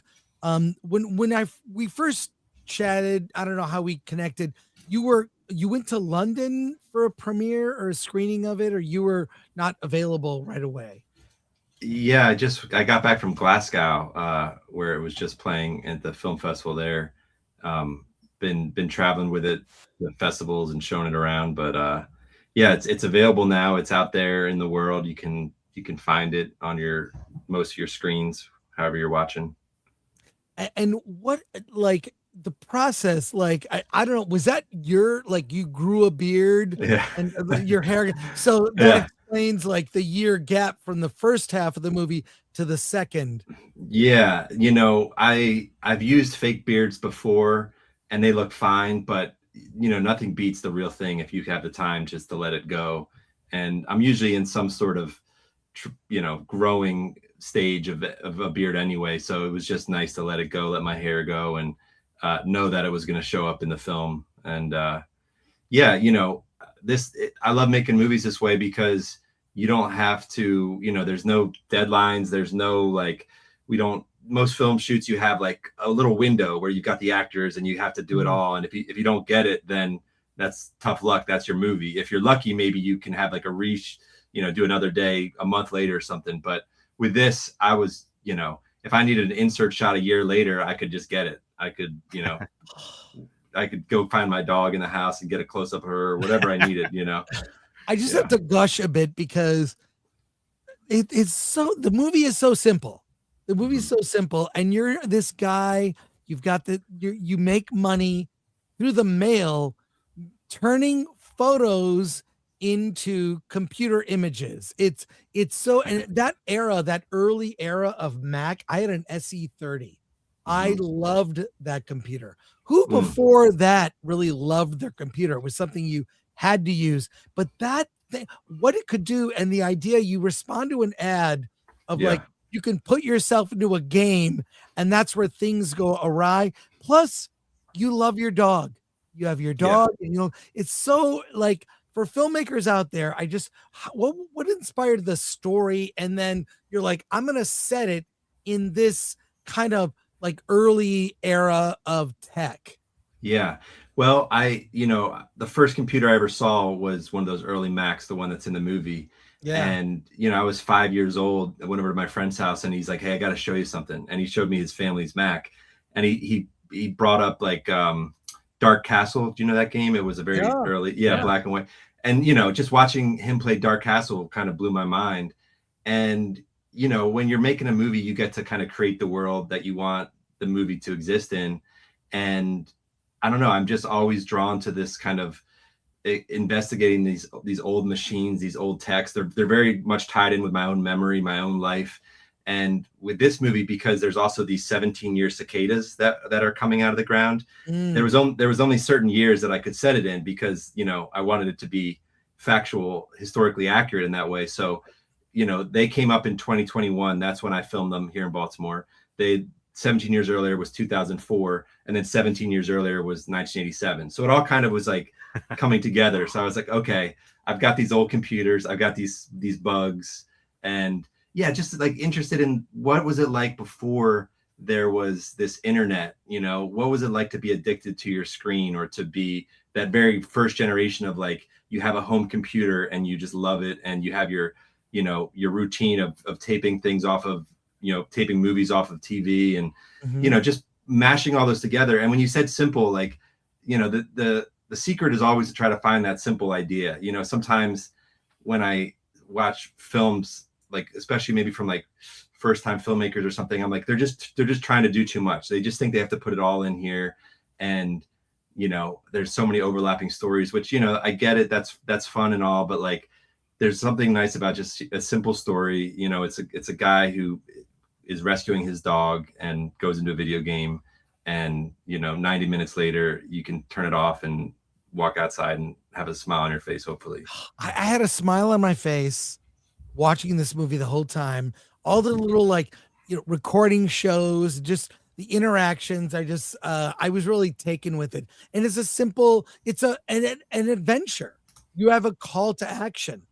We have a lot of questions here, but I want to know, does that Mac still work? Or Yeah, well, so that this is a little. Is that the original Mac, or is it like a Fat Mac or a SE? It was an SE, and there's two of them. I got them at a junk shop for like $15 for the two of them. Okay. I picked them up so fast, brought them to the counter, paid for them without asking any questions, got them home, plugged them both in. They both did not turn on.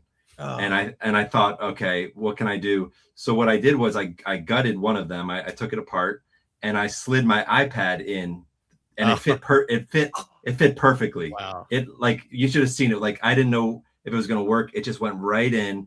And then what I could do was I could animate all of the Mac screens and then just press play, and it would, I would be kind of acting along to the video. That is clever. Yeah. Let's go to questions from our audience here. New member Steve Z 09 became a new member.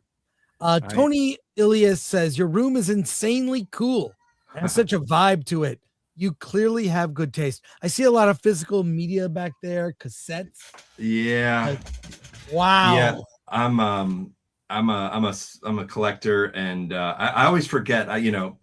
This is my dresser. Sometimes it's like there's dirty clothes hanging out. I always forget that that's going to be behind me. You cleaned up for us. Thank you. Yeah. Tidying up. Great. That's great. Alan, why don't you take over here? Yeah, ADLs24. You wore various hats in the project: director, writer, actor, editor, producer.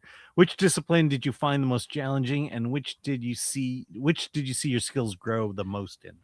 Yeah, well, so the first half of the movie, it's just myself and my dog, and that was so easy to do just because that's very much my life. And the acting was just talking to my dog, which isn't even acting. And then for the second half of the film, when we brought in a couple of actors, Callie Hernandez and Frank Mosley, that was the first time when I realized, oh, actually, now I have to act, and I have to memorize my lines because I have actors that are giving it right back to me. And it was the first time where I was like, oh, this is actually quite difficult. And I have a lot of respect for actors because, it's not always easy. But I kind of stumbled through it and hopefully got through it all right. Let's see. Caveat ties. I'd ask how you gather your crew, but what crew? That's right. Yeah. Well, so for the first half, it was just Pete and myself. So there was two of us. And then for the second half, when we brought in, actors, we figured let's have one crew member. So we got our friend Paul. So then Paul became the entire crew with Pete for the second half. But yeah, because we had such a small crew, if you even want to call it that, it just allowed us to be light on our feet to, pivot halfway through the day, or just kind of, see where the day led us instead of, usually on a film, you've got a big crew, you've got to have a set schedule, you've got to make all of these times and kind of do it. But this film was very much just we're just going to hang out and have fun. Yeah. How did you get your cast? Are they friends, or did you actually get a cast? Yeah, I knew they're both friends, and I had, seen them here and there at film festivals or traveling. But the one of the best things was Frank and Callie had both done a movie this way with Pete. So they knew what to expect. They knew it wasn't going to be your normal, film set with a film trailer, or this was more of just going to come to Baltimore for 2 weeks and let's just, play together and get weird. Yeah. Comments and questions from our audience. Yes. Dark Arrow fan. Retro Care meets Lynch. Retro Core meets Lynch. ADLs 24. How did Oscilloscope's laboratories come to get involved in the distribution? What was the relationship like with them? Yeah, we were very lucky. They were at the very first screening, the premiere at Sundance, and we had just a great slot. It was Saturday night at 8 p.m. and packed house at the Egyptian Theater right on Main Street. Wow. Yeah.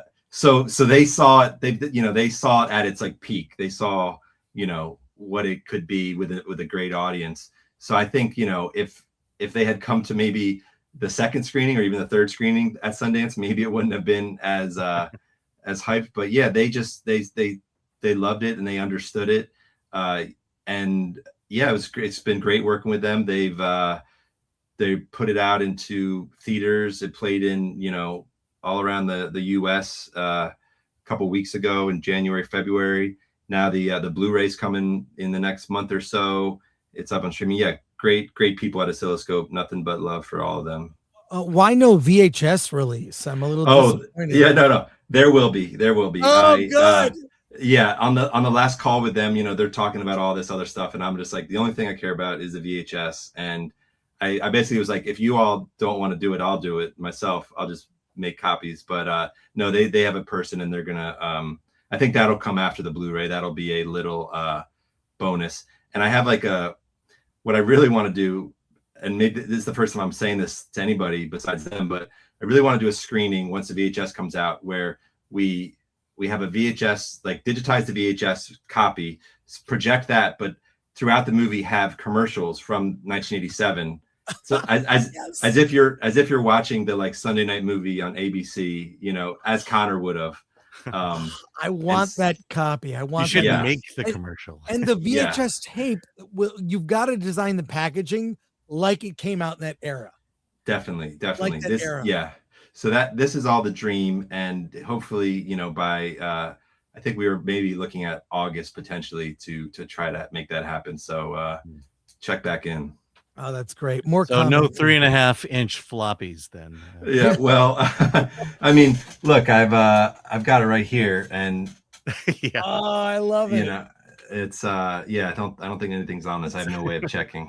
We see a lot of indie movies at Film Threat, and a lot of them can be dark and depressing, and yours it's hopeful. It's fun. It's definitely weird, but I mean in a good way, not so I just want to thank you for that. It's a fun film. It's a call to action. You're going on a quest and an adventure, and your dog is a part of it. And I just want to say how much I really just this is what is possible when you use your imagination. You're sitting in your room. I'm going to make this, and just the world, that 1987 feel, you brought me back to that era. So thank you. Yeah. Well, thanks. Yeah. I think we're all dealing with enough in our everyday lives. Like the world these days outside of our houses is pretty nuts. And, a lot of times at the end of a strange day, I'm just looking to put on something to kind of escape for 90 minutes or, I've been rewatching a lot of the Miyazaki films just because they make me feel that way too. You just feel good at the end of them. So I always set out to make these kind of I want to make, a dark horror film. And then at some point it just kind of steers back to let's give them a little hope by the end. Let's make them happy. Yeah. Yes. Psycho Magnus, Dragon's Lair and Tron. Yeah. Yeah, it's funny. I've never actually seen Tron, which I've seen clips of it. I'm aware of it. Maybe I've caught certain scenes, but Dragon's Lair, that interactive. That's the interactive arcade game, right? Where you've got to hit the button and it never quite works, and you kind of always end up just dying. But still, was beautiful to just watch someone play that. That was really good. So yeah. I knew one person who could get through it. Right.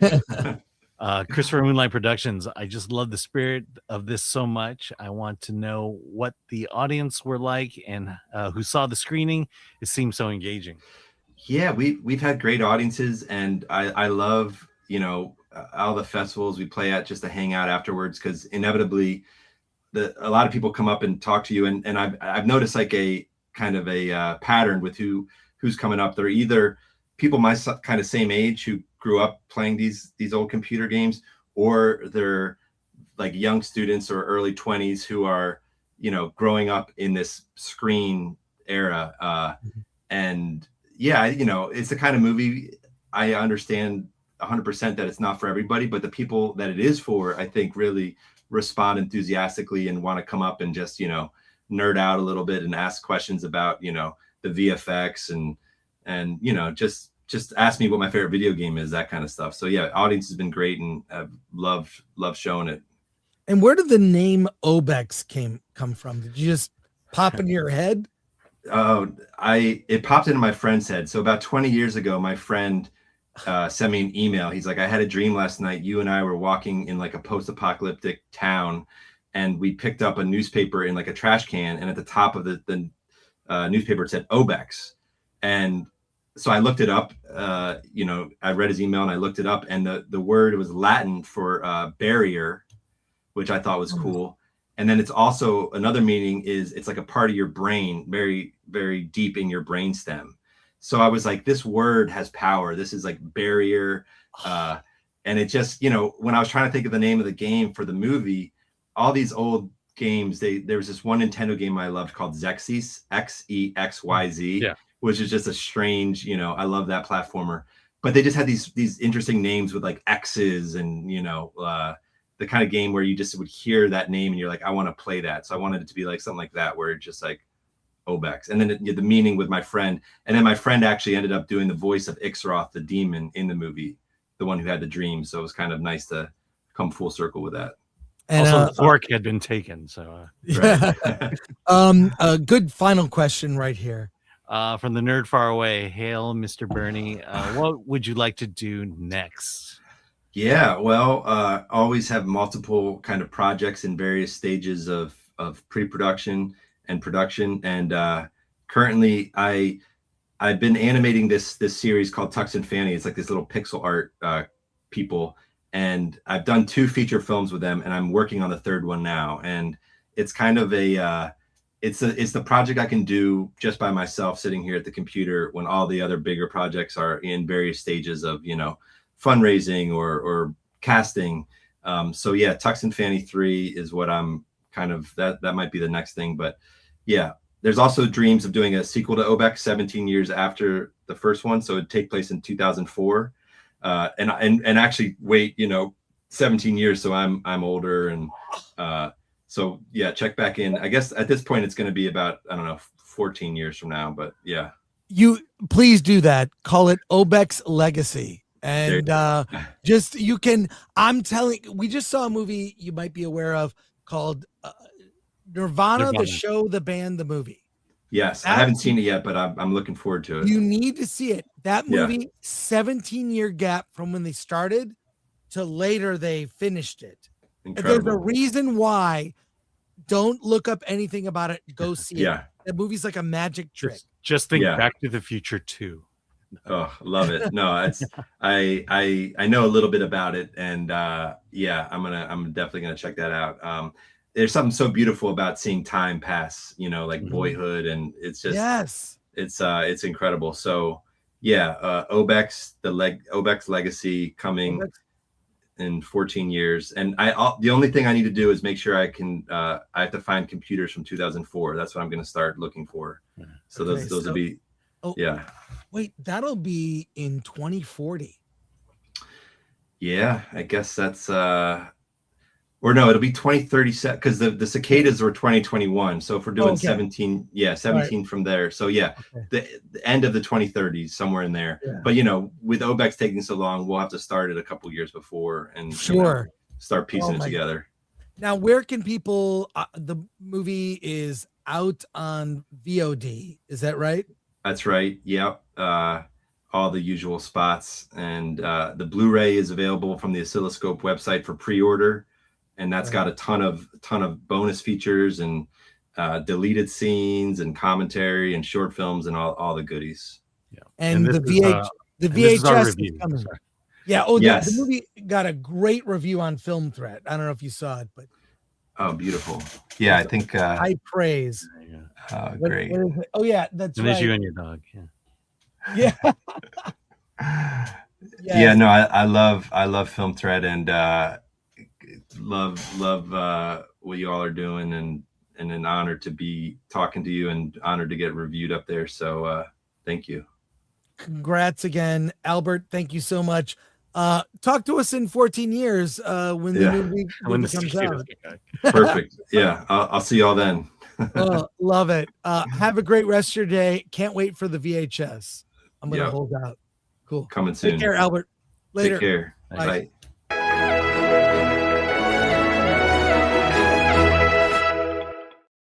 And that's gonna wrap it up for us today. What a show. I know. We're a minute over, by the way. Yeah. We did this. I mean, the show's a little different today. We did kind of back-to-back interviews, but I don't know. Thank you for sticking with us. Thank you to our here we go. Let's do it professional. Like, thank you to our mods, MK Solid, Lord Thoth, ADLS 24, Ololique on Rumble. We appreciate all of you. We will be back on Friday. We are reviewing Undertone. Alan is seeing Slanted. I have seen Slanted. You have seen Slanted. I have seen Slanted. And it's exactly what you think it is. Don't say anything. I want to be surprised. But we'll talk Slanted, a lot of movies, and our Oscar preview show, which I will remind people. I want to remind people to join us for our Oscar preview show. Treasure these moments. That was the wrong video. Chris Gore here at the Academy Museum in Los Angeles, California, to remind you of Film Threat's annual Oscar watch party on Sunday, March 15th. Watch the Oscars along with us on your iPad or mobile device, whatever. Listen to us as we roast the Oscars. We'll hear celebrities tell us what opinions we should have. Join me and a whole bunch of your favorite YouTube stars as we watch the Oscars together. I guarantee the Oscars will be boring, but not if you watch along with Film Threat. I'm going to get out of here.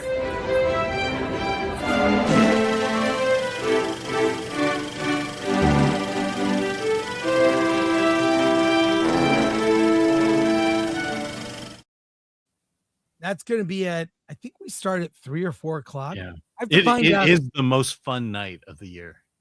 For us. Yeah.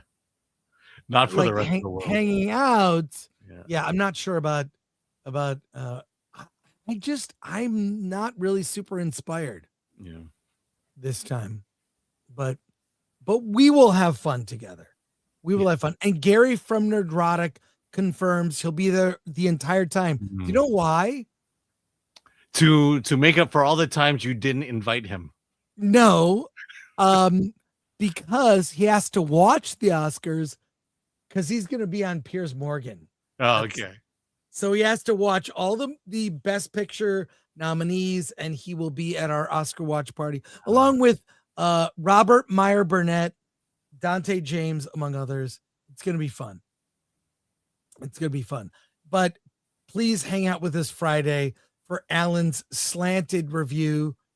It's I don't know. He's gonna. I want to hear the preview of the Slanted review. Can we start with that? Can we do it? No, like I said, it's exactly what you think it is. Don't ruin no spoilers, please. Okay. Yep. All right. Cool. That's it. See everyone Friday. Thank you, everyone. Alan, let's get out of here.